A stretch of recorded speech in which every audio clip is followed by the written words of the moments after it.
فرمایا کہ اس کے حضور استغفار کرو، وہ آسمان سے بارشیں نازل کرے گا، تمہیں بیٹے بھی دے گا، تمہیں مال بھی دے گا، لہلہاتے باغ بھی ہوں گے، چلتی نہریں بھی ہوں گی، معیشت کا پہیہ چل جائے گا اگر تم اللہ سے ڈرنے والے بن جاؤ گے۔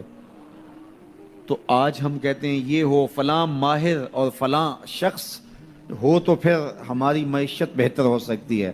اللہ نے کہا استغفار کرنا سیکھ لو، میں تمہارے لیے رحمتوں کے دروازے کھول دوں گا، رحمتوں کے در کشادہ کر دوں گا، پیچیدگیاں ختم ہو جائیں گی، مشکلیں آسان ہونے لگیں گی اگر تم اللہ سے ڈرنا سیکھ جو، اس کے حضور استغفار کرنا سیکھ جو۔ اور اگر تم ایسا نہیں کرو گے تو تمہارے اوپر نیچے سے عذاب نازل ہوگا۔ وَهُوَ الْقَادِرُ، وہ اس بات پہ قادر ہے، ان یبعث علیکم عذاباً، کہ وہ تمہارے اوپر عذاب نازل کرے، تمہارے اوپر سے، تمہارے نیچے سے۔ اللہ اکبر۔ اوپر کا عذاب کیا ہے کہ آسمان سے پتھر برسیں، نیچے کا عذاب کیا ہے زلزلے آئیں، یا پھر زمین فصل دینا چھوڑ جائے، زمین بنجر ہو جائے، یہ نیچے کا عذاب ہے۔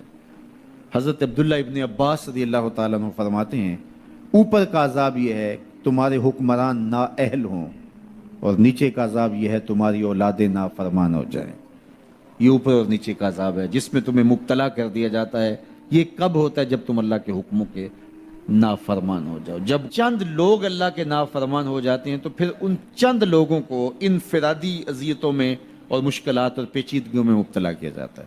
لیکن جب کوئی قوم من حیث المجموع اللہ کے حکموں کو توڑتی ہے اور اس کے حکام سے روح گردانی کرتی ہے تو پھر پوری قوم کو مشقتوں میں، اذیتوں میں، تکلیفوں میں مبتلا کر دیا جاتا ہے۔ اس کا علاج کیا بتایا؟ استغفار۔ حضرت نوح علیہ السلام نے جو اپنی قوم سے کہا تمہیں مال بھی ملے گا، تمہیں دولت بھی ملے گی، تمہیں بیٹے بھی ملیں گے، سرسبز جو ہے وہ باغات بھی نصیب ہوں گے، ان کی شاخیں پھلوں سے لدی ہوئی ہوں گی، چلتی ہوئی نہریں اور برستی ہوئی بارش، ساون کے نچڑتے ہوئے بادل، اور ماحول کی خنکیاں اور خوبصورتیاں اور جمال اور لہلہاتے ہوئے سبزے، اور تمہارے اوپر ہر طرح کی عنایات برسیں گی اگر تم اللہ سے ڈرنا سیکھ جاؤ گے اور اللہ کے حضور استغفار کرنا سیکھ جاؤ گے، تمہیں خوشحال اور خوبصورت زندگی عطا کر دی جائے گی۔ اللہ اکبر۔ لیکن اگر تم ایسا نہیں کرو گے تو تمہاری معیشت تنگ کر دی جائے گی۔ استغفار کریں، تقوی کے خوگر ہو جائیں، شکر کرنے کی عادت ڈالیں۔ جو شکر کرتے ہیں اللہ تعالیٰ ان کو اور زیادہ عطا فرماتا ہے، دنیا میں بھی اور آخرت میں بھی۔ اس طرح دوسروں کی پریشانیاں دور کریں، اللہ آپ کی پریشانیاں دور کرے گا۔ بانٹنے کا مزاج پیدا کریں، آپ کے پاس جو بھی ہے بانٹ دیں، علم ہے تو بانٹیں، خوشیاں ہیں تو بانٹیں، آپ کے پاس دولت ہے تو لوگوں کے دکھ اس دولت سے دور کرنے کی کوشش کریں۔ جب آپ بانٹنا شروع کر دیں گے تو آپ کا رب آپ کو عطا کرنا شروع کر دے گا۔ یہ بات ہو نہیں سکتی کہ انسان کی زندگی میں مشکل نہ ہو۔ جب انسان کو پیدا کیا گیا تھا، اس کا خمیر گویا گیا تھا، تو 39 دن تک اس کے خمیر پر مٹی جو گوندی گئی تھی انسان بنانے کے لیے، اس پر 39 دن دکھوں کی بارش ہوئی تھی اور ایک دن خوشیوں کا می برسا تھا۔ تو انسان کی زندگی میں خوشی اور غم اس تناسب سے ہیں۔ لَقَدْ خَلَقْنَا الْإِنسَانَ فِي قَبْضٍ، انسان کی زندگی مشقتوں کا مجموعہ ہے، حالات کی تلخیوں کے سے مقابلہ کرنا پڑتا ہے۔ لیکن حالات مشکل ہو جائیں تو ان سے نکلنے کا راستہ کیا ہے؟ تو سنیے قرآن کیا کہتا ہے، وَمَن يَتَّقِ اللَّهَ يَجْعَلْ لَهُ مَخْرَجًا وَيَرْزُقْهُ مِنْ حَيْثُ لَا يَحْتَسِبُ، جو اللہ سے ڈرنے لگ جاتا ہے، تقوی اختیار کر لیتا ہے، تو پھر اللہ تعالیٰ جل شانہ اس کے لیے مخرج پیدا کر دیتا ہے، یعنی اس مصیبت سے نکلنے کے اللہ راستے دیتا ہے۔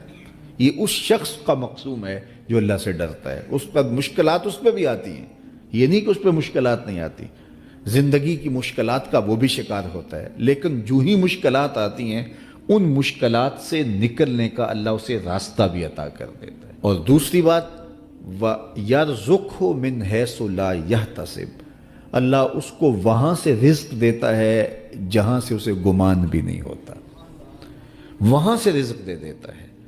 بندہ تو یہ کہتا نا کہ مجھے یہاں سے ملے گا، یہاں سے، ایک بندے کی منصوبہ بندی ہے، لیکن جو اللہ سے ڈرنے والا ہوگا اللہ اس کو وہاں سے رزق دے گا جہاں اسے گمان بھی نہیں ہوگا، خیال بھی نہیں ہوگا کہ یہ راستہ بھی حصول رزق کا ہو سکتا ہے۔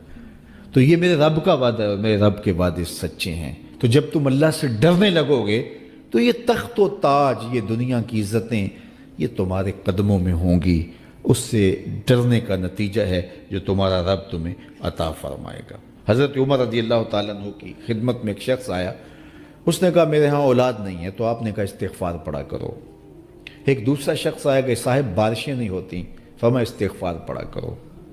تیسرا شخص حاضر خدمت ہوا اور کہا کہ ہمارے ہاں قحط کا عالم ہے، فرمایا کہ استغفار پڑھا کرو۔ تو کوئی پاس بیٹھا تھا، اس کے اٹھ کے جانے کے بعد کہا کہ مختلف لوگ مختلف سوال لے کر آئے اور آپ نے ایک ہی جواب دیا کہ استغفار پڑھا کرو۔ تو کہا میں نے اپنے طرف سے تھوڑا دیا، یہ تو میرے رب کا فرمان ہے۔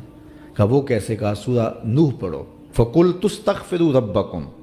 حضرت نوح علیہ السلام نے اپنی قوم سے کہا کہ اپنے رب کے حضور استغفار کیا کرو، اِنَّهُ كَانَ غَفَّارًا۔ اس کا نتیجہ کیا ہے؟ جب تم استغفار کرو گے تو وہ تمہارے گناہ بخش دے گا۔ ایک تو فائدہ اس کا یہ ہوگا، وَيُرْسِلِ السَّمَاءَ عَلَيْكُمْ مِدْرَارًا، آسمان سے موسلادھار بارشیں بھی برسیں گی، وَيُمْدِدْكُمْ بِأَمْوَالٍ وَبَنِينَ، اور اللہ تمہیں استغفار کی برکت سے مالا مال بھی کر دے گا، وَبَنِينَ، اور تمہیں بیٹے بھی عطا کرے گا، وَيَجْعَلْ لَكُمْ جَنَّاتٍ وَيَجْعَلْ لَكُمْ أَنْهَارًا، تمہیں باغ بھی عطا کرے گا اور تمہیں چلتی ہوئی نہریں بھی عطا فرمائے گا۔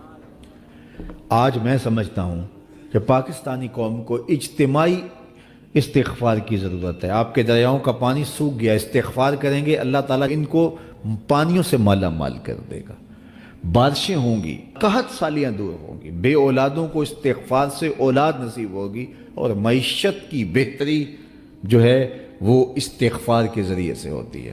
تو یہ 5 چیزیں بیان فرمائیں، تو استغفار سے خوشحال زندگی کا تصور ابھرتا ہے۔